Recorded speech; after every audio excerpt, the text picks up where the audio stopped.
है आज, क्या खास लाए? तो देखो भाई, आज मैं आप सभी के लिए लेक्चर नंबर 9 लेकर आ गया हूं।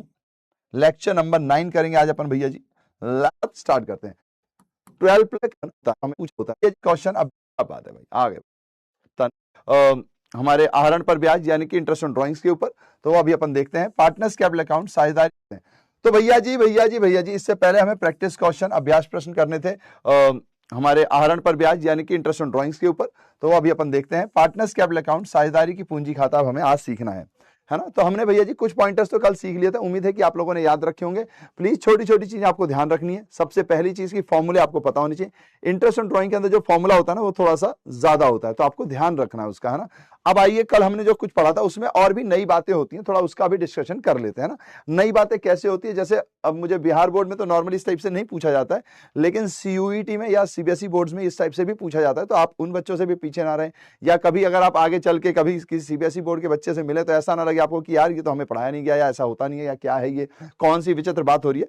तो देखो यहाँ पर ना एक और फॉर्मूला भी यूज होता है, जैसे अपन ने कल सीखा था ना 12+1, 12+0, 12-1 ऐसा क्यों होता है ना। ये मैंने आपको बता दिया था, क्योंकि यहाँ पर जब आप कैलकुलेशन करते हो, कहाँ गया यार वो वर्किंग लाया क्या मैं, जो वर्किंग नहीं लाए हुए वो पिछली क्लास में जो बताया था मैंने कि एक महीना बच जाता है तो +1, अगर एंड में है तो एक महीना कट जाता है इसलिए -1, और अगर मिड में है तो सेम रहता है। अब इसको निकालने के और भी तरीके होते हैं। तो देखिए, जैसे मैं अगर मंथ की बात करूं तो क्या होता है ना कि सीबीएसई में कई बार ना ये वाला फॉर्मूला तो सब में कॉमन ही है, तो वो इससे रिलेटेड ना होकर ये सवाल पूछता है। जैसे ये इनको अगर अपन सॉल्व करें, ठीक है जी, अगर इसको आप मैथमेटिकली सॉल्व करोगे तो क्या होगा, 12+1 13, तो 13/2 इंटू 1/12। अब 2 से इसको काट दोगे तो 6.5 हो जाएगा, तो ये हो गया 6.5/12। तो कई बार जब सीबीएसई बोर्ड में सवाल आता है ना तो ऐसा भी आता है कि 6.5 किससे रिलेटेड है ना, या सीयूटी में इस टाइप से आ सकता है, इसलिए मैं आपको करा रहा हूं भैया जी ये 6.5 किससे रिलेटेड। तो आपको ध्यान रखना है 6.5 मतलब 12+1/2 यानी 13/2, तो 6.5 होता है। तो ये बिगिनिंग ऑफ द मंथ से रिलेटेड है, ये बिगिनिंग ऑफ द मंथ से रिलेटेड है। ऐसे ही अगर आप इसका करोगे तो ये 12+0/2 इंटू 1/12, तो 12+0 का मतलब होता है 12, है ना, इसका मतलब होता है 12, तो 12/2 इंटू 1/12। तो ये इससे इसको काट सकते हो आप, है ना, तो ये आ जाएगा हाफ, है ना, हाफ आ जाएगा। या फिर इसको कई बार क्या लिख दिया जाता है, 6/12, 6/12 भी इसको लिखा जा सकता है, ठीक है जी। तो ये लिखने के कई बार तरीके होते हैं, है ना, तो ये मैंने आपको बता दिया, है ना। अगर आप मान लो इसको ऐसे ना लिख के जैसे लिखा जाता है मैं वैसे बताता हूं, तो 12/2 इंटू 1/12, तो 2 से इसको काटेंगे तो 6 हो जाएगा, 6, तो ये 6/12। आप इसको काट सकते हो 1/2, लेकिन जैसे ये 6.5 है इसलिए मैंने इसको 6 रहने दिया है। अगर काटोगे तो 1/2 आ जाएगा। ऐसे इसमें आएगा 12-1 कितना होता है 11, 11 डिवाइड बाय 2 कितना होता है भैया जी 5.5। तो अब आप समझ गए ना, यहाँ पे 5.5/12 भी हो सकता है। तो कई बार क्वेश्चन आपको ऐसे आएगा कि 5.5 किससे रिलेटेबल होता है, तो आपको ध्यान रखना है कि अगर interest on drawing last day of every month हो, last day of every month हो तो ऐसा हो सकता है, ठीक है जी, ये आपको बस ध्यान रखना है।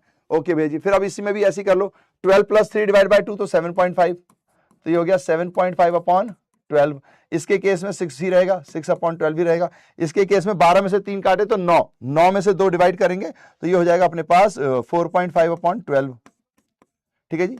तो ये यहाँ पर तरीके हैं अलग अलग तरीके से लिखने के। ये सीबीएसई बोर्ड या सीयूटी में ज्यादा आता है, इसलिए मैं आपको करा रहा हूं। हाफ ईयरली का केस होगा तो 12+6, तो ये हो जाएगा 9 डिवाइड क्या बोलते हैं 12+6 डिवाइड बाय 2 तो 9, तो 9/12, ये हमेशा 6/12 ही रहेगा, ठीक है जी। पर इसमें 9/, और ये सब कहां से आ रहा है, ये इसके लिए आ रहा है, सिर्फ इसके लिए आ रहा है, ठीक है जी। सिर्फ इसकी बात अगर की जाए तो ऐसे भी कई बार सवाल आ जाते हैं। तो अगर आपको क्वेश्चन निकालने के लिए नहीं पूछे, डायरेक्ट पूछ ले, तो वो भी आपको पता होना चाहिए। और वैसे भी आप निक्कू भैया के कॉमेंट्स हो, आपको तो पता ही होना चाहिए। चल नहीं मारे, जल्द से जल्द आ जाएगा। 12 में से 6 काटे तो 6 ही बचे, 6 को 2 से डिवाइड करेंगे तो 3/12। हाँ जी, समझ गए, ये शॉर्ट में ऐसे भी निकाल सकते हैं ना। सर नींद आ रही है, मुंह पे पानी मारे, जल्द से जल्द ठंडा ठंडा पानी मारे, नींद को भगा के माने। चलिए जी, भूल गए कि अपन लोगों का डायलॉग है, अब की बार 100 की भरमार, ठीक है जी। इसी उम्मीद के साथ आए हम बिहार बोर्ड में, अब की बार 100 की भरमार। आर्यन जी क्या समझ में नहीं आया, निकालने का फॉर्मूला है। देखो ये हमारा फुल क्वेश्चन था। अगर कल की क्लास नहीं ली आर्यन जी, बहुत गलत बात है, पहले कल की क्लास ले लो। अगर ले ली है तो देखो ये हमारा पूरा ड्राइंग निकालने का फॉर्मूला है कि अगर beginning of the half year होगा तो फॉर्मूला ये है, mid of the half year होगा तो फॉर्मूला ये है, last day of the half year होगा तो फॉर्मूला ये है। अगर क्वार्टर की बात होगी तो first day of the quarter होगा या बिगिनिंग ऑफ द क्वार्टर होगा तो ये फॉर्मूला है, मिड का ये फॉर्मूला है, इसका ये फॉर्मूला है, यहां तक है फॉर्मूला, ये है ना, ये फॉर्मूला है, ये प्रॉपर फॉर्मूला है। ठीक है जी, ये प्रॉपर फॉर्मूला है, ये प्रॉपर फॉर्मूला है। लेकिन क्या होता है कि सीबीएसई में फॉर्मूला ना पूछकर वो कई बार क्या करते हैं, ये सिर्फ इतने से सवाल पूछ लेते हैं कि 12 + 1 / 2 है तो 6.5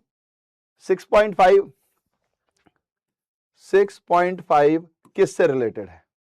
तो आपके दिमाग की बुद्धि तेज होनी चाहिए। 6.5 मतलब क्या हुआ, 12 + 1 13, 13 / 2 तो 6.5 हुआ ना, तो यानी कि ये इससे रिलेटेबल है। किससे रिलेटेबल है, first day of beginning of the month से रिलेटेड है। ठीक है जी, ऑफ द मंथ होता है ये। अब ये थोड़ा सा आपको ध्यान रखना पड़ेगा भाई, है ना, अब पढ़ाई करने आए तो थोड़ी चीजें तो याद रखनी पड़ेंगी। तो उसी के बेस पे मैंने बताया 12 + 0 यानी कि 6/12 लिख दो, 12 - 1 यानी 11/2 तो 5.5/12 हो जाएगा। तो ये इसको सॉल्व करने का तरीका है, आपको ये याद रखना है बस, है ना। ठीक है जी, और ये सीयूटी में भी आता है, इसीलिए आपको बताया जा रहा है ना, वरना आपके बोर्ड में इतना डिटेलिंग में सवाल शायद ही आएगा, लेकिन आ जाए तो फिर अब की बार, मतलब मैं तो अपने सब्जेक्ट की बात कर रहा हूं, अगर सारे सब्जेक्ट मिला के आपको 450 की उम्मीद है तो मैं तो उम्मीद करूंगा 500 में से 500 आए, है ना। चलिए जी, ठीक है ना। अब इसको निकालने का एक और तरीका भी है जो आपको अलग अलग रिफ्रेशर्स में मिल सकता है। हो सकता है आप में से कोई इंग्लिश बोर्ड का बच्चा हो, है ना, और हो सकता है उसको लगे कि नहीं यार मैं तो सीबीएसई की बुक्स भी जरा देख लूं। अब उस बुक में देखोगे तो हो सकता है आपको वो फॉर्मूला दिखाई दे। अब वो फॉर्मूला ना मेरे लिए काम का नहीं होता, मैं वो फॉर्मूला नहीं कराता हूं, लेकिन क्योंकि हमारे पास बहुत सारे बच्चे ऐसे होते हैं जो दूसरी बुक से भी क्वेश्चंस करते हैं, तो उनको लगता है ये कौन सी विचित्र फॉर्मूला है भाई, निक्को भैया तो ऐसा फॉर्मूला कराया ही नहीं है। तो पहले मैं नहीं कराता था, अब मैं बच्चों को बता देता हूं कि इस फॉर्मूले को निकालने का एक और तरीका भी है। क्या है भैया जी, ध्यान से देखिएगा ना, ये तरीका तो आप समझ गया ना, ये वाला एक और तरीका होता है ये निकालने का, है ना, इसको कहते हैं अपन एवरेज पीरियड। ठीक है जी, क्या बोलते हैं, average time period, average time period. हालांकि ये ना कभी कभी कई सिचुएशन में कंफ्यूजिंग होता है, इसीलिए मैं इसको फॉलो नहीं कराता। अपन ने जिस तरीके से किया आप उसी को फॉलो कीजिए, बट क्योंकि अगर आपने कोई किताब देखी उसमें ऐसा फॉर्मूला देख लिया तो ये मत सोचना कि अरे हमारे मास्टर ने तो ये कराया ही नहीं, हमारे अध्यापक जी ने तो ये कराया ही नहीं, निक्को भैया ने तो ये कराया ही नहीं। इसलिए मैं आपको बता रहा हूं एवरेज टाइम पीरियड निकालने का एक और तरीका है time left from first withdrawal, यानी जब आपने पहली बार पैसा निकाला तब से लेकर time left plus time left from last withdrawal divided by 2। ये भी एक फॉर्मूला होता है जो आपको याद रखना है। अगर आप कोई और बुक फॉलो करते हो या आपको लगा कि यार सीबीएसई वाले बच्चों से भी जरा पूछा जाए, क्योंकि हम तो मानते हैं भाई नॉलेज है ना, नॉलेज है भैया जी। अगर आपके आसपास कोई सीबीएसई वाला हो तो उससे भी आपकी नॉलेज कम थोड़ी होनी चाहिए, है ना, या फिर कोई किसी और बोर्ड वाला हो, है ना। तो भैया जी कम से कम थियोरेटिकल नॉलेज तो आपकी सेम होनी चाहिए। क्वेश्चंस की प्रैक्टिस हमें ज्यादा करने की जरूरत नहीं, क्योंकि वो वहां आते हैं, हमारे यहाँ नहीं आते, है ना। लेकिन सीयूटी के लिए जो इतना भी सही है वो सब हम करेंगे, सीए के लिए थोड़ा बहुत हम यहाँ करेंगे, बाकी आप वहां जाके करोगे जब उनके बैचेज या उनकी पढ़ाई करोगे। अब भैया जी ये फॉर्मूला थोड़ा समझा देते तो मजा आ जाता। ये क्या है, time left from first withdrawal और time left from last withdrawal. तो देखिए जैसे अगर अपन बिगिनिंग की बात करते हैं ना, बिगिनिंग की बात करते हैं तो हम सबसे पहली बार पैसा कब निकालते हैं, 1 अप्रैल को निकालते हैं। तो अगर मैं 1 अप्रैल से बात करूं तो हर 1 अप्रैल, 1 मई, 1 जून, 1 जुलाई, 1 अगस्त आपने पैसा निकाला, तो 1 अप्रैल से 31 मार्च में हुए 12 महीने, है ना। तो अगर मैं बिगिनिंग की बात करूं तो ये हो गया 12। तो पहली बार जब आपने पैसे निकाले उसके बाद कितने महीने रह गए थे, 12 महीने। अब इसी केस में सबसे लास्ट का विड्रॉवल कब होता है, 1 मार्च को विड्रॉवल होता है। कब होता है, 1 मार्च को आप सबसे आखिरी बार विड्रॉ करते हो, है ना। 1 मार्च के बाद तो फिर आप जो अगला विड्रॉवल करोगे वो 1 अप्रैल को करोगे, तो 1 महीने का गैप है। तो यानी कि भैया जी फर्स्ट विड्रॉवल और लास्ट विड्रॉवल में 1 महीना हो गया, तो डिवाइडेड बाय 2 कर दिया, तो ये 13 डिवाइडेड बाय 2 हो गया। तो ये ऐसे भी आ जाता है। अब मिड का केस थोड़ा सा कंफ्यूजिंग हो जाता है, इसलिए मैं बच्चों को नहीं कराता, क्योंकि कई बच्चे इसको पकड़ नहीं पाते। अब मिड में अगर आप देखोगे तो आप अप्रैल के कौन से महीने में विड्रॉ करोगे, मिड में, यानी कि 15 अप्रैल को। अगर मिड में आप विड्रॉ करते हो तो आप कब विड्रॉ कर रहे हो, 15 अप्रैल को। अब अगर भैया मैं 15 अप्रैल को विड्रॉ कर रहा हूं, ध्यान से समझना, अगर भैया मैं 15 अप्रैल को पहली बार विड्रॉ कर रहा हूं तो ऊपर के 15 दिन तो गायब, क्योंकि उससे पहले तो मैंने विड्रॉ ही नहीं किया, तो उन 15 दिन पे तो मुझे कोई ब्याज नहीं मिलेगा। तो यहां 15 अप्रैल से लेकर 31 मार्च अगर आप गिनोगे तो आपका आएगा 11.5, ठीक है जी। ओके जी। अब आप हर 15 तारीख को पैसे निकाल रहे हो, तो 15 अप्रैल, 15 मई, 15 जून, 15 जुलाई, अगस्त, सितंबर, अक्टूबर, नवंबर, दिसंबर, जनवरी, फरवरी, मार्च। 15 मार्च को आपने आखिरी विड्रॉवल किया, फिर उसके बाद वाला विड्रॉवल तो अगली साल में चला जाएगा, तो 15 मार्च से 31 मार्च भी तो 15 दिन का गैप रह गया, तो 0.5 डिवाइडेड बाय 2, तो इसलिए ये 6 हो जाता है। ठीक है जी। 11.5 0.5 कितना हो गया 12 डिवाइडेड बाय 2 6, ये देखो। ठीक है जी। तो ये तरीका है, मैंने बस आपको फॉर्मूला बता दिया, थोड़ा सा समझा दिया कि इस फॉर्मूले से भी आप निकाल सकते हो, बट ये फॉर्मूला कई बार कंफ्यूजिंग होता है, इसीलिए अपन तो अपना वाला सिस्टम सबसे सिंपल लगता है मुझे, और हम इसी तरीके से करेंगे। प्लीज अगर किसी को ये वाली बात समझ में ना आई हो तो भूल जाना, क्योंकि एग्जाम में कभी आपको नहीं आएगा कि इस मेथड से करो कि इससे करो, आपको सवाल आएगा, उसका आपको आंसर देना है, बात खत्म। ठीक है जी। तो इसीलिए ये सिर्फ उन बच्चों के लिए है, अगर कोई बहुत ज्यादा क्वेश्चंस करना चाहे इधर से उधर और किताबों से सवाल करना चाहे, अब उसको किसी किताब में ये फॉर्मूला दिख गया तो वो सोचे कि ये कौन सा अजीबोगरीब फॉर्मूला है, तो इसलिए मैंने आपको बता दिया। चलिए जी, अब चलते हैं अपन आगे और करते हैं सवाल जवाब। आप में से कितने लोग होमवर्क करके आए हैं? हाँ, पता था मुझे, अच्छा, और इसको आंसर दे, मुझे उम्मीद थी कि बहुत लोग नहीं करके आएंगे। Calculate the interest on drawing of Shri Ramdhari से दिनकर। रामधारी से दिनकर जी को तो जानते होंगे आप, एक महान कवि थे।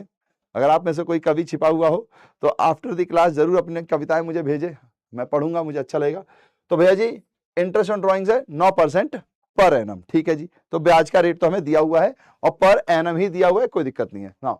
For the year ended 31 March 2022 each alternative cases. अब सबसे पहला केस है ना, तो एक एक करके केस को सॉल्व करते हैं भाई, फटाफट करेंगे है ना, फटाफट करेंगे। सबसे पहला केस, अगर आप लोग साथ में करोगे तो ज्यादा मजा आएगा, क्योंकि मैं अकेला करूंगा तो कुछ नहीं होगा। ठीक है, ठीक है। बिलियनियर जी क्या बात समझ में नहीं आई, थोड़ा वो बता दो। क्या होता है, दो अलग अलग फॉर्मूले कराए तो कई बच्चे कंफ्यूज जाते हैं। अगर फॉर्मूला 4000 रुपए विड्रॉ कर रहा है, लेने की बात नहीं है। ठीक है, चलिए अब मिलकर सवाल सॉल्व करेंगे। If A withdraw 4000 per month in the beginning of every month, अगर भैया ये 4000 रुपए विड्रॉ कर रहा है, हर महीने विड्रॉ कर रहा है और हर महीने की पहली तारीख को विड्रॉ कर रहा है, तो फॉर्मूला क्या होता है भैया जी? फर्स्ट केस में 4000 इंटू 12, ठीक है जी, 4000 इंटू 12, इसको थोड़ा सा साइज बढ़ा देता हूं मैं, इसकी ज्यादा ही छोटा हो गया। हाँ जी, प्लीज मिलकर सॉल्व करेंगे है ना। 4000 into 12 into per month into number of month. ठीक है जी, ओके। फिर क्या आ गया भैया जी? 9% पर एनम, तो इंटू 9/100। ठीक है जी, ये परसेंटेज हो गया इंटू। अब एवरेज पीरियड निकालना है, तो फॉर्मूला क्या होना चाहिए भैया जी? ये भैया बिगिनिंग का केस है। किसका केस है? बिगिनिंग का। तो बिगिनिंग के केस में 12 + 1 13 होता है। हाँ जी, तो 12 + 1 13/2 इंटू 1/12, क्योंकि आप प्रोडक्ट मेथड की तरह कर रहे हो। अब इसको सॉल्व कर लेंगे, तो ये 12 से ये 12 कट गया, ये 2 0 से ये 2 0 कट गया, इस 2 से ये कट गया, तो 20 हो गया। तो 20 और 9 180, 180 और 13। हाँ जी, बता दीजिए। 2340। वेरी गुड अविनाश जी, तो 2340 इज द आंसर। लो भैया जी, पहला आ गया सिंपल। अगर आपको फॉर्मूला याद है तो कहीं कोई लोचा नहीं आएगा। सेकंड, फर्स्ट हो गया, if he withdraw 5000 per month, 5000 रुपए पर महीने, हर महीने विड्रॉ कर रहा है at the end of every month. अब एंड का सवाल है, एंड का सवाल है, तो ये देखो 5000 इंटू 12 इंटू परसेंटेज तो 9% ही है, तो 9/100 इंटू, अब एंड का सवाल है भैया जी, तो एंड में क्या होता है? 12 - 1 होता है, तो 11/2। फॉर्मूला याद रख लिया तो ये खेल खत्म हो जाएगा। इंटू 1/12 इक्वल्स टू, अब सॉल्व कर लो, तो 2 0 से 2 0, 1 12 से 1 12, इससे इसको काटेंगे तो 25 हो जाएगा। इसका बता दीजिए कितना आ रहा है। रोशन जी ने 2340 निकाला है। 12 - 1 तनुजा जी ने बता दिया है, बिल्कुल ठीक है ना। तो अब इसको सॉल्व कर लेंगे, तो 25 और 9 कितना होता है? 225। 225, तो 11 से तो 55 का 5, 11 दूनी 22 और तो 7, 11 दूनी 22 और 2, 2475 आया किसी का? 2475। वेरी गुड श्रुति, सृजन, अविनाश। मेरी ओर से अपनी पीठ थपथपाते रहना, हर्ष, तृप्ति, ठीक है, ऐसे पीठ थपथपाते रहना, यस यस ऐसे बोलते रहना। वेरी गुड, खुद को वेरी गुड बोलते रहो। Now if you withdraw 6000 per month, भैया कह रहे हैं कि 6000 रुपए पर मंथ निकालता है, लेकिन ये तो बताया ही नहीं बिगिनिंग का है कि एंड का है। तो जब कुछ नहीं बताया होता है तो एज्यूम मिड, तो आप क्या एज्यूम करोगे कि ये मिड का है। क्या एज्यूम करोगे? ये मिड का है। अब देखो हिंदी में भी ये लिखा हुआ है, पर ये बहुत नॉर्मल इंग्लिश है, इसलिए मैं एक साथ कर रहा हूं। है ना, वरना आप में से कोई कहे भैया हिंदी में नहीं बता रहे। यदि उन्होंने प्रत्येक माह के प्रारंभ में 4000 का प्रतिमाह निकाले, यदि उन्होंने प्रत्येक माह के अंत में 5000 रुपए प्रतिमाह निकाले, है ना, यहाँ पे रेट वेट सब दिया हुआ है। धारी के आहरण पर 9% वर्ष की दर से ब्याज की गणना करनी है। तो ये सिंपल इंग्लिश है, इसमें कोई ऐसा अलग नहीं है कि आप हिंदी में नहीं है तो आप क्वेश्चन पढ़ नहीं पाओगे, इसीलिए मैंने आपको वो करा दिया। यदि उन्होंने 6000 रुपए प्रतिमाह निकाले, लेकिन ये नहीं बताया शुरुआत में निकाले कि अंत में निकाले कि कब निकाले, तो आप हमेशा इसको मिड में मानोगे। ठीक है जी, मिड में मानोगे। तो मिड में मानोगे तो आप कैलकुलेट कर लो, कितना था 6000, तो ये आ गया भैया जी आपका 6000 इंटू 12 इंटू 9/100 इंटू मिडिल है तो 12 + 0 तो 12/2 ही रहेगा, इंटू 1/12 इक्वल टू, तो 12 से 12 कट गया, 2 0 से 2 0 कट गया, और इससे इसको काट देंगे तो 30 हो जाएगा। तो 30 और 12 360, 360 में करेंगे तो 0, तो 3240 आ रहा है, शायद इतना ही आ रहा है क्या, 3240। हाँ जी, एपीजी ने बता दिया, उसके ऊपर भी कुछ नाम थे, उन्होंने भी बता दिया। वेरी गुड यार, आप लोग तो आंसर दे रहे हो यार, very good very good very good. ठीक है, अब थर्ड के बाद बारी आती है फोर्थ की। फोर्थ क्या कहता है भैया जी, fourth, if he withdraws 72,000 during the year. अब ध्यान से देखना, 72,000, अब देखो अगर उसने कह दिया 6000 रुपए पर मंथ, या उसने कह दिया 72,000, तो 72,000 का मतलब उसने टोटल अमाउंट दे दिया, पर मंथ नहीं दिया। ये हर महीने का अमाउंट नहीं है, पूरे साल का है, ये सब हर महीने का था। पीएम पीएम मतलब कि per month per month per month, है ना, पर ये पूरे साल का दे दिया, तो 6 × 12 कहोगे तब भी 72 ही आता है ना। तो बस फिर इसको सॉल्व कर देंगे, 72,000 इंटू 9/100। अब मुझे ये 12 से मल्टीप्लाई करने की जरूरत नहीं है, क्योंकि ये पूरे साल का दिया हुआ है, बस इसी बात को आपको याद रखना है। बाकी भैया जी ये कब निकाला है ये वो हमें बताया हुआ नहीं है, तो जब जब जब डेट ऑफ ड्रॉइंग ना गिवन हो। थ्योरी का रूल याद है ना, थ्योरी में रूल पढ़ाया था मैंने, वो जो 6 रूल पढ़ाए थे उसमें से एक रूल है, अगर अमाउंट ऑफ ड्रॉइंग गिवन हो और रेट ऑफ ड्रॉइंग गिवन हो, यानी कि अमाउंट गिवन है, रेट गिवन है, डेट गिवन नहीं है, तो हमें क्या करना है, आधा कर देना है, तो बात खत्म हो गई, इंटू 1/2। ठीक है जी, ये लीजिए, या फिर 12/2 इंटू 1/2 12 करोगे तब भी ये हाफ ही आएगा, है ना, तो ऐसे भी सॉल्व कर सकते हो आप। 2 से अब इसको काटेंगे तो हो जाएगा 360। अब 360 में 9 का मल्टीप्लाई करेंगे तो वापस से यही हो जाएगा 3240। ठीक है जी, सिंपल। हाँ, very good very good very good, Durgesh, खुशी, एपी। ठीक है, चलिए अब फोर्थ के बाद फिफ्थ केस। फिफ्थ केस थोड़ा सा बड़ा है, एंड में कर लेते हैं, प्रोडक्ट मेथड है ना, तो प्रोडक्ट मेथड बाद में करते हैं, पहले सिक्स्थ केस कर लेते हैं। ठीक है जी, फिफ्थ के बाद सिक्स्थ केस है ना, प्रोडक्ट मेथड से करना है इनको, या चलो कर ही लेते हैं, यहाँ पे फिफ्थ केस यहाँ कर देता हूं मैं, है ना। फिफ्थ केस, तो सबसे पहले आप लिखोगे डेट, फिर लिखोगे अमाउंट, फिर नंबर ऑफ मंथ जो मार्च तक में हुए, फिर अमाउंट और नंबर ऑफ मंथ का मल्टीप्लाई करोगे तो प्रोडक्ट। ठीक है जी, लीजिए भैया जी, तो इसको कर लेते हैं, कोई दिक्कत की बात नहीं, हाथों हाथ कर लेते हैं। तो 1 जुलाई 2020 है, 30 अप्रैल है, तो 30/4/20, तो 30/4/20, 30/4, 1 जुलाई 1 अक्टूबर, 1 जुलाई 20, 1 अक्टूबर 20, फिर 30 नवंबर और 31 मार्च, तो 30 नवंबर यानी कि 11, 20 और 31 मार्च 21। ठीक है, तो ये हमें उसने दे दिया, फिर इसने हमें वो दे दिया अमाउंट, तो 10,000, 15,000, 18,000, तो आ जाएगा 10,000, 15,000, 18,000,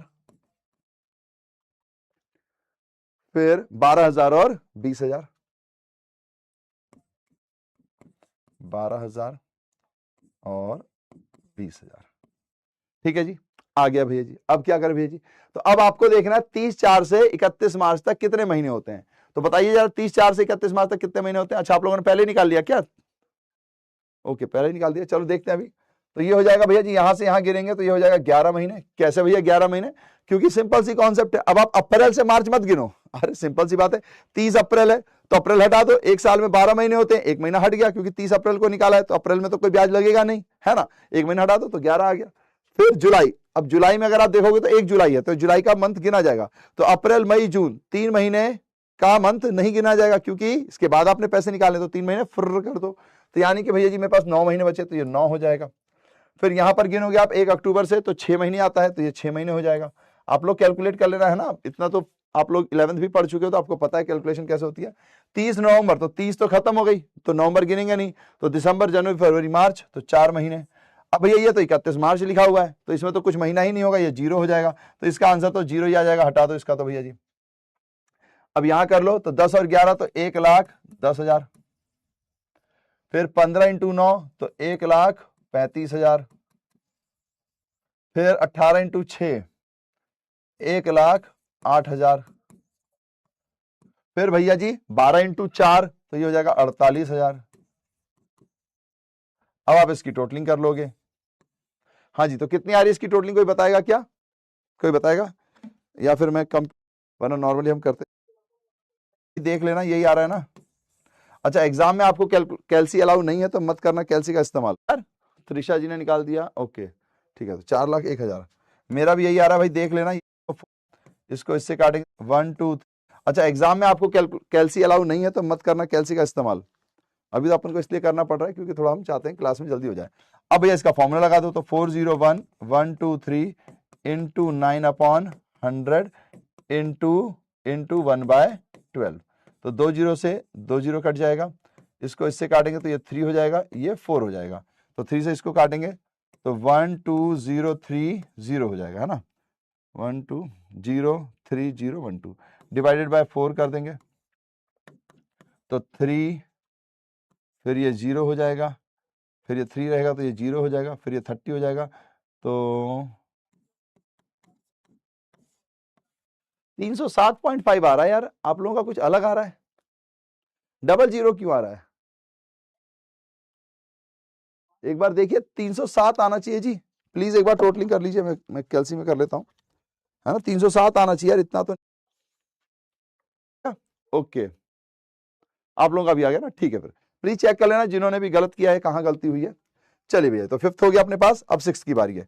अब क्या कह रहा है, if you withdraw 12,000 in the beginning of each quarter, ओहो क्वार्टर का सवाल आ गया, बिगिनिंग ऑफ ईच क्वार्टर, तो भैया एक साल में 4 क्वार्टर्स होते हैं, 4 क्वार्टर्स, हमने कहा अच्छा जी, तो 6th, अब 6th में भैया जी आप 12,000 रुपए विड्रॉ तो कर रहे हो, लेकिन 12 से नहीं मल्टीप्लाई होंगे, 4 से मल्टीप्लाई होंगे, क्यों भैया जी, क्योंकि ये क्या है, क्या है, बिगिनिंग ऑफ ईच क्वार्टर है, तो एक क्वार्टर में 4, मतलब एक साल में 4 क्वार्टर्स होते हैं, हाँ जी भैया जी एक साल में 4 क्वार्टर्स होते हैं, तो 4 से मल्टीप्लाई करूंगा, इनटू 9%, तो 9/100, इनटू 15/2 इनटू 1/12। अब देखो एक और वजह भी है, जैसे कई लोग क्या करते हैं 7.5 लेते हैं, ठीक है जी, अगर आप बिगिनिंग ऑफ ईच क्वार्टर में 7.5/12 करोगे, मैं क्या करता हूं 12 + 3 15 डिवाइड बाय 2 करता हूं, ठीक है जी, कई लोग कहते हैं यार 7.5 ले लो, अब आप 7.5 लोगे तो मल्टीप्लाई करना थोड़ा मुश्किल हो जाएगा ना, 75 को मल्टीप्लाई करना थोड़ा मुश्किल हो जाता है, इसीलिए मैं भैया जी शॉर्ट में लेकर चलता हूं, मतलब मैं फुल में लेकर चलता हूं ताकि काटना वाटना आसान हो जाए। अब जैसे इस 4 से इसको काटा तो ये 3 हो गया, इस 3 से इसको काटा तो ये 3 हो गया, ठीक है जी, इस 2 0 से इसको काट दिया तो 2 0 गायब, इस 2 से इसको काट दिया तो ये हो गया 60, और 60 × 3 180, 180 × 15 कितना आ रहा भाई, 180 × 15 बता दो भाई, बता दो, तो 15 0 15, 15 8 120, 120 का 0 कैरी 12, 15 एकम 15 और 12 2700 आ रहा है क्या, 2700 सर आया है, ठीक है 2700 है, ओके ठीक है, एक मिनट, ठीक है, ओके डन है। फिर 6 के बाद 7th की बारी, अगर आपको फॉर्मूला पता है तो देखो चुटकी बजा के कर लिया यार अपन ने, कोई रोकने टोकने वाला है ही नहीं, कौन है हमारे टक्कर में, कोई नहीं। If you withdraw 18,000 at the end में क्या होता है 12 - 3 कर देते हैं, बस बाकी तो सब ठीक है। अच्छा क्वार्टर में याद रखना भैया 4 से मल्टीप्लाई होगा 12 से नहीं, ये छोटी छोटी बातें तो आपको याद रखनी पड़ेंगी, है ना। 18,000 इंटू 4 कर दो भैया, 4 कर दो, कुछ मत करना, और मैंने कहा ओके 9/100। अच्छा भैया एक बात और, अब ये 15 नहीं रहेगा, अब ये 9 हो जाएगा, कैसे, 12 - 3 होगा ना, क्योंकि एक एक क्वार्टर में 3 मंथ्स होते हैं, एक साल में 4 क्वार्टर होते हैं भैया, लेकिन हर क्वार्टर में 3 मंथ्स होते हैं। तो इस बार भैया जी 3 प्लस करते हो और एंड में 3 माइनस करते हो, तो 12 - 3 करोगे तो 9/2 हो जाएगा इंटू 1/12। अब जब आप इसको सॉल्व करोगे तो इस 4 से इसको काटेंगे तो ये 3, इस 3 से इसको काटेंगे तो ये 3, इस 2 जीरो से इन 2 जीरो को काट देंगे, इससे इसको काटेंगे तो ये हो जाएगा 90। तो 90 और 3 270, तो ये हो जाएगा 2 कितना हो जाता है 81 ना, तो 2430 श्रुति जी ने निकाल दिया, वेरी गुड। एपी जी ने निकाल दिया, very good. Okay okay very good. Shagufta ji ने निकाल दिया है।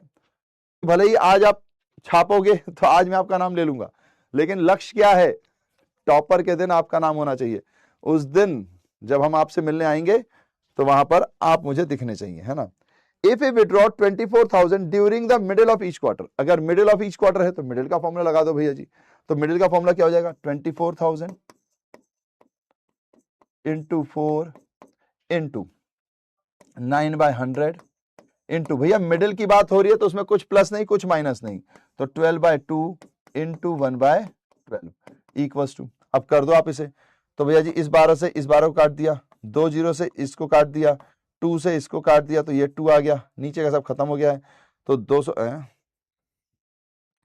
ठीक है चलिए जी।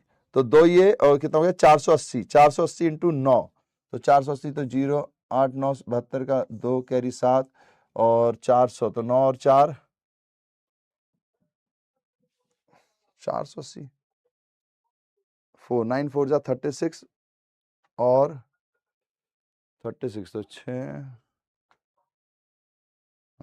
कुछ तो गड़बड़ हो रही है क्या, 2 हो गया 480 हुआ ना, तो 80 72 कैरी 2 36 4320 यही आ रहा है क्या, 4320 आ रहा है क्या। अच्छा सूरज, रोशन, रानी, दुर्गेश जी पुराना आंसर दे रहे हैं वीर को, 4320 आ रहा है। Okay Mohan very good. Aryan, Tanuja ठीक है, चलिए त्रिषा ठीक है, हो गया बस खत्म बात। तो ये हमारा काम हो गया। अच्छा ये अभी थोड़ा सा बेसिक सा था, अभी अपन नया टॉपिक करते हैं, फिर कल मैं थोड़े से अलग से सवाल भी दूंगा कि अगर मान लीजिए भैया जी कोई 1 तारीख को विड्रॉ ही नहीं कर रहा, कोई 7वें महीने से विड्रॉ कर रहा है, कोई 9वें महीने से विड्रॉ कर रहा है, तब क्या करेंगे, है ना। तो और भी अपने इंटरेस्ट ड्राइंग के क्वेश्चन होंगे, पर अभी बेसिक कॉन्सेप्ट आपके समझ में आ गया तो प्लीज जरा टमाटर भेज दें, है ना। अमीशा कैपिटल तिमाही प्रारंभ में 12,000, प्रत्येक तिमाही अंत, तो हम प्रोडक्ट मेथड के साथ जाते हैं ना, उत्पाद विधि कह लीजिए, है ना, या गुणांक विधि ड्रॉ की है, ये कहीं खत्म हो गया है। जो भी हमारे हिंदी के प्यारे बच्चे हैं, देखिए इसमें ज्यादा कुछ अंतर था नहीं, इसीलिए मैंने आपको करा दिया है ना, इसको पढ़ने की जरूरत थी नहीं। वर्ष के दौरान उन्होंने 72,000 विड्रॉ किए। ये हमारे पास अगर कोई भी डेट कॉमन ना हो, अमाउंट कॉमन ना हो, तो हम प्रोडक्ट मेथड के साथ जाते हैं ना, उत्पाद विधि कह लीजिए, है ना, या गुणांक विधि कह लीजिए, जो भी आपके यहाँ कहा जाता होगा उसके हिसाब से। यदि उसने प्रत्येक तिमाही प्रारंभ में 12,000, प्रत्येक तिमाही अंत में 18,000 और प्रत्येक तिमाही के बीच में 24,000, तो आपको निकालना है। तो ये बड़ा सिंपल सा सवाल है, ज्यादा कुछ भी नहीं है। चलिए तो अब चलते हैं अपन पार्टनर्स कैपिटल अकाउंट पे। हाँ आए टमाटर, वाह टमाटर कहते हैं, है ना, कि अब भाई हमने साझेदार को क्या देना चाहिए ये सब तो हमने जान लिया, अब हमें ये भी तो जानना है कि साझेदार का खाता कैसे बनेगा, है ना, है ना। तो भैया जी हमारे पास आता है पार्टनर्स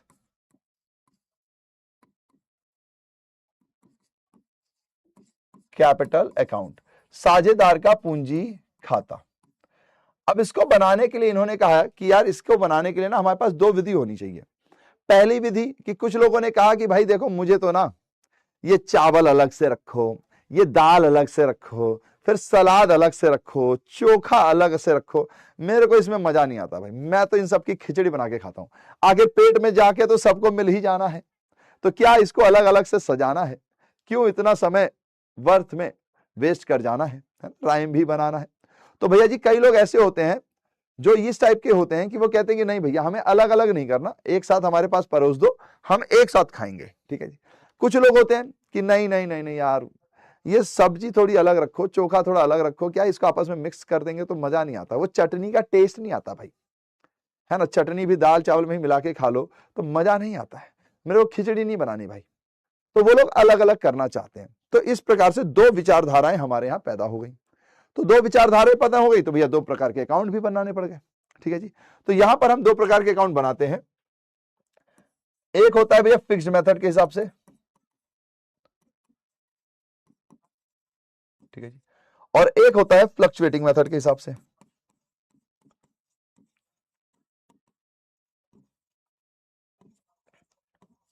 तो फिक्स्ड मेथड में क्या होता है भैया जी, हम चाहते हैं कि हमारा एक खाता अलग रहे और बाकी खाते अलग रहे।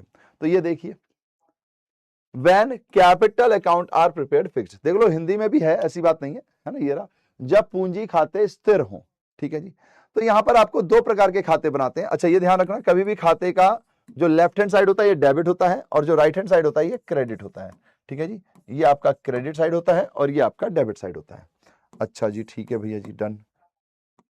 फिर ऐसे ही हिंदी में भी है, तो ये डेबिट हो गया, ये डेबिट हो गया, ये क्रेडिट हो गया, क्रेडिट हो गया। अब जो फिक्स्ड मेथड वाले हैं वो कहते हैं कि हमारी जो पूंजी हमने बिजनेस के अंदर लगाई, हमारी जो पूंजी हमने बिजनेस के अंदर लगाई उसको अलग से दिखाओ, और पूंजी लगा के जो कमाया गवाया उसको अलग से दिखाओ। वो चाहते हैं कि हमारी पूंजी अलग से दिखाई दे कि हमने कितने पैसे लगाए और कब कब हमने अपनी पूंजी का आहरण किया, मतलब विड्रॉ कर लिया, और जो हमने पूंजी लगा के जो भी पैसा बनाया उन सब की कैलकुलेशन अलग से होनी चाहिए। तो ये दो चीजों को अलग रखने वाले लोग थे, तो इसीलिए इनके लिए दो अलग अलग खाते बनाए गए, एक पार्टनर्स कैपिटल अकाउंट और एक पार्टनर्स करंट अकाउंट। अब कैपिटल अकाउंट क्या है भाई जी, जिसमें इनकी सिर्फ पूंजी, जब जब पार्टनर घर से आए बिजनेस में पूंजी लगाए कैपिटल अकाउंट में लिखा जाए, जब जब पार्टनर घर से आए और अपने बिजनेस में पैसा लगाए तो उसे कैपिटल अकाउंट में लिखा जाए। अच्छा जी, तो कहां लिखा जाएगा, यहां पर, इसे कहते हैं ओपनिंग बैलेंस। अच्छा, अब कुछ इंग्लिश वालों के लिए यहां पे बीडी की जगह ब्रॉड फॉरवर्ड होगा, तो कोई अंतर नहीं है भैया जी, सेम बात है। पुराने वक्त लोग कहते थे ब्रॉड डाउन, यानी इसको नीचे लिखो, और कुछ लोग कहते हैं ब्रॉड फॉरवर्ड, इसको आगे लिखो, बात सेम है, कुछ वो नहीं है, बस इंग्लिश है। ऐसे ही यहाँ पे कैरिड डाउन की जगह कई जगहों पे आपको कैरिड फॉरवर्ड मिल जाएगा, तो घबराना नहीं, पछताना नहीं कि भैया ये क्या चीजें हैं, ठीक है जी, ओके। अब जब जब पैसा आएगा, जब जब पैसा आएगा तो भैया जी यहां लिखा जाएगा। तो जब जब पार्टनर घर से आए, कुछ भी पैसा बिजनेस में लगाए तो उसे पूंजी कहा जाए, तो वो क्रेडिट साइड पर आ जाएगी। अच्छा, मैंने कल आपको छोटी सी लाइन लिखाई थी कि ड्राइंग्स दो प्रकार की होती हैं, एक आहरण पूंजी में से और एक आहरण लाभ में से, यानी ड्राइंग अगेंस्ट कैपिटल और ड्राइंग अगेंस्ट प्रॉफिट। आज वो टॉपिक आपको और क्लियरिटी से समझ में भी आ जाएगा। आइए जरा ध्यान से देखिए। अब अगर मान लीजिए कोई अपनी कैपिटल में से पैसा विड्रॉ करता है ना, अपनी जो कैपिटल उसमें से पैसा विड्रॉ करता है, तो वो इधर आता है, cash bank withdrawal of capital, इसी को कहते हैं ड्रॉइंग अगेंस्ट कैपिटल, यानी कि जो मेरी पूंजी है उसमें से मैं पैसा निकाल रहा हूं, ड्रॉइंग अगेंस्ट कैपिटल। अच्छा, अब एमसीक्यू क्योंकि आपके यहां ज्यादा आता है तो प्लीज ध्यान से समझिएगा, ये अकाउंट कभी भी नेगेटिव नहीं होता, नेवर बी नेगेटिव, ठीक है जी, ये कभी नेगेटिव नहीं हो सकता। पार्टनर्स कैपिटल अकाउंट, ध्यान रखना किस मेथड में बात कर रहा हूं, फिक्स्ड मेथड में। फिक्स्ड मेथड में जो पहला अकाउंट आप बनाते हो पार्टनर्स कैपिटल अकाउंट, वो कभी भी नेगेटिव नहीं होता, या तो वो जीरो होगा, यानी पार्टनर्स अपने घर से आएगा पैसा लगाएगा, या तो नहीं लगाएगा, नेगेटिव नहीं होता है। क्यों, क्योंकि यहां कोई फायदा नुकसान लिया ही नहीं जाता। यहां पर जो आपका पहले पैसा था वो, जो आप पैसा लाए वो, और जो ले गए वो, उसके बाद जो बचा वो आपका बैलेंस है।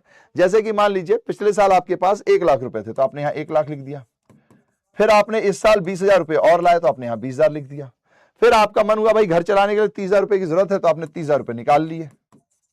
तो अगर आप देखोगे तो 1 लाख और 20 तो 1,20,000 हो गया, ठीक है जी। अब 1,20,000 हो गया, हाँ जी भैया जी, तो अब आपको क्या करना है भैया जी, यहां पे भी 1,20,000 लिखना है।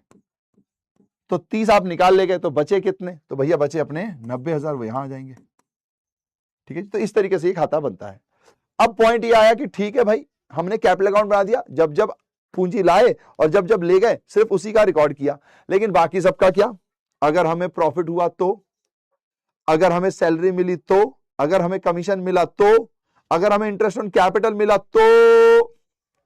तो फिर उन्होंने कहा कि इनके लिए एक अलग से अकाउंट बना देंगे भाई, ये एडजस्टमेंट है, इनके लिए अलग से अकाउंट बना देंगे। तो ये देखिए पार्टनर्स करंट अकाउंट। अच्छा, उससे पहले हिंदी में देख लो, पूंजी खाते, साझेदारों का पूंजी खाता है जिसमें शेष राशि जो पुरानी थी वो और जो नई लाए वो, और उसके बाद जो लेकर चले गए खाते में से, नगद बैंक खाते में से पूंजी की निकासी आहरण किया तो, और फिर जो राशि बच गई वो।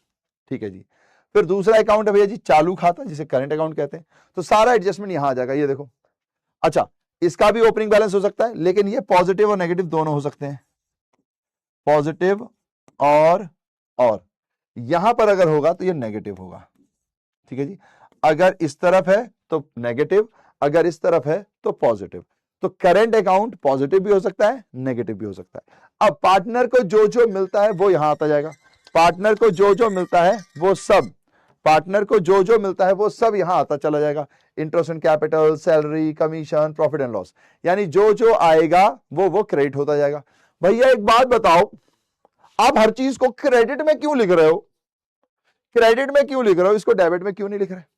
तो आप लोगों को रूल नहीं भूलना है, खासकर जो 11वीं में अच्छे से नहीं पढ़ के आए, जिन्होंने पहले दूसरी क्लास में मुझे थोड़ा सा बोला भी है ना, उनको समझा देता हूं मैं।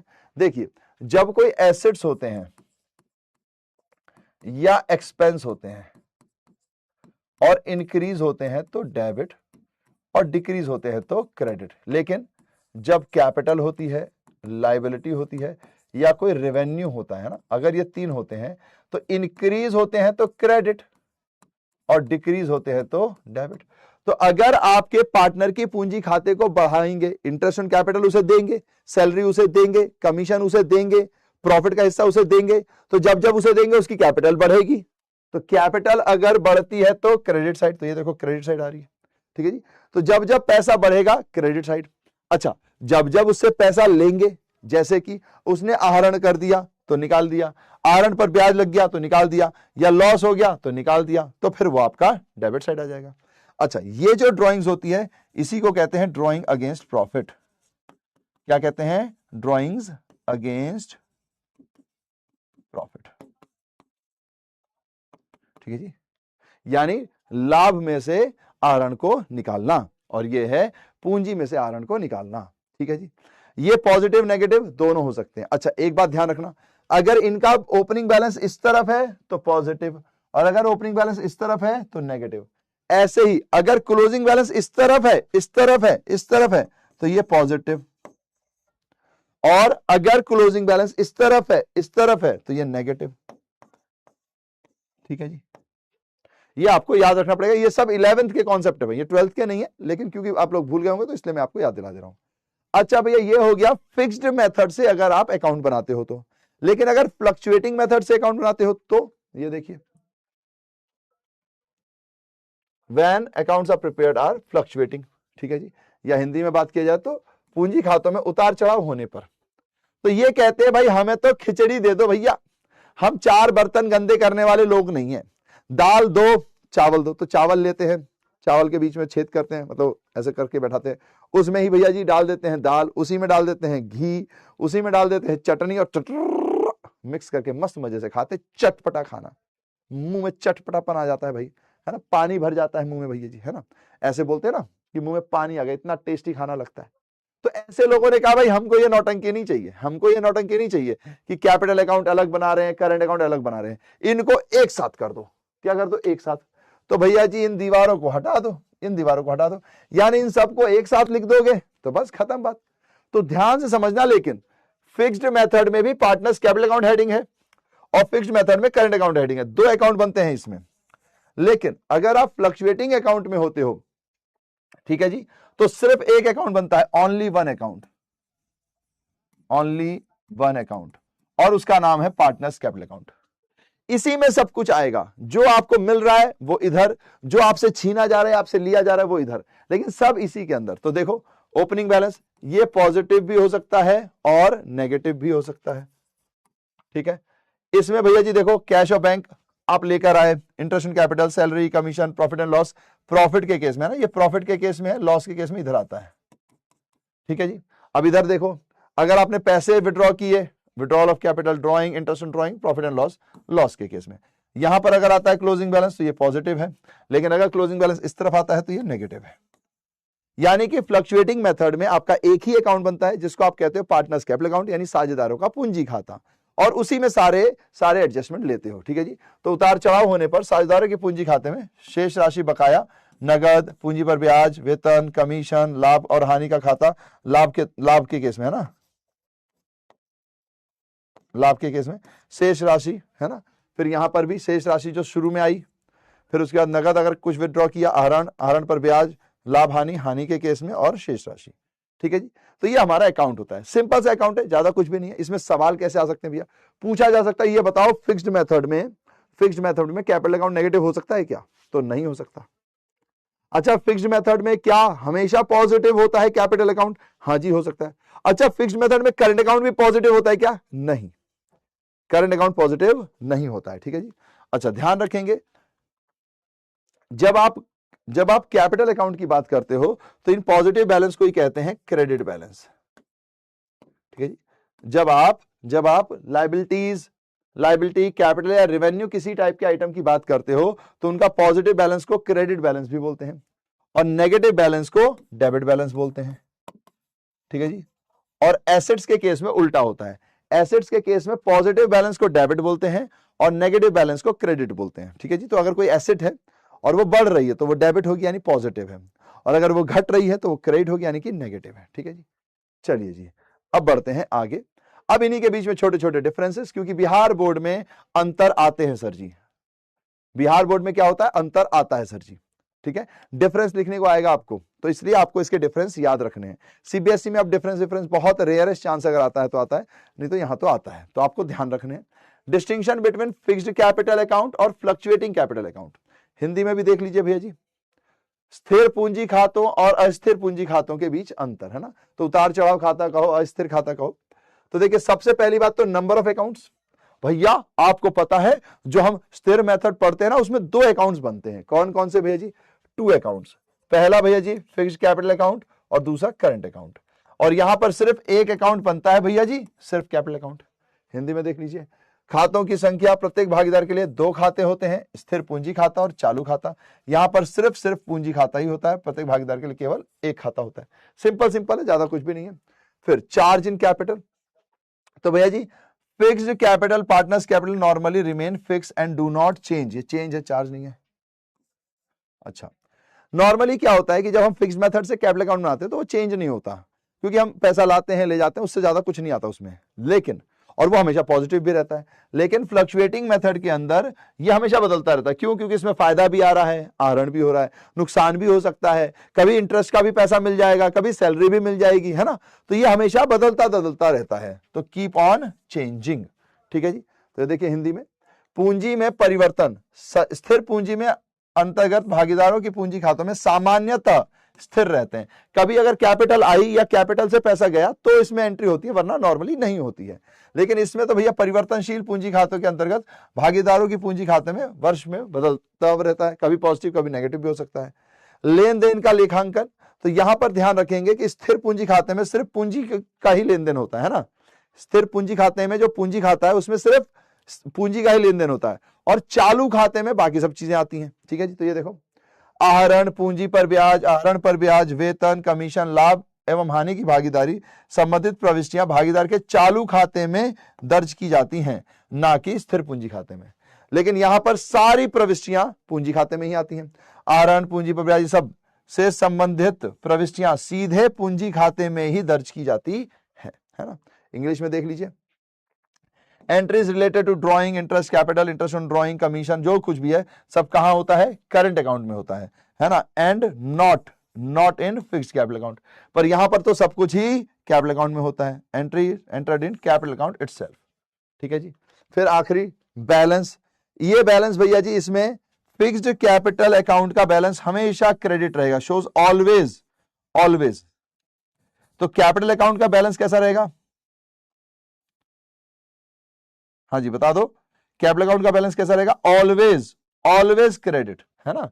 अगर आप फिक्स्ड मेथड में हो, अगर आप भैया फिक्स्ड मेथड में हो, इस मेथड में हो, इस मेथड में हो, इस मेथड में हो, तो हमेशा never be negative, always positive, और पॉजिटिव को ही यहां क्या बोलते हैं, क्रेडिट बैलेंस। तो भैया ये हमेशा पॉजिटिव होगा, ये नेगेटिव पॉजिटिव हो सकता है, करंट अकाउंट में भी नेगेटिव में भी पॉजिटिव, यानी कि जो हमारे पास चालू खाता है वो पॉजिटिव और नेगेटिव दोनों हो सकते हैं। ठीक है जी, लेकिन फिक्स्ड मेथड में जो पूंजी खाता है वो हमेशा पॉजिटिव रहेगा। अगर भैया जी अस्थिर खाता हो यानी कि फ्लक्चुएटिंग मेथड हो तो उसमें भैया जी ये पॉजिटिव नेगेटिव दोनों हो सकते हैं। बस यही छोटा सा डिफरेंस है।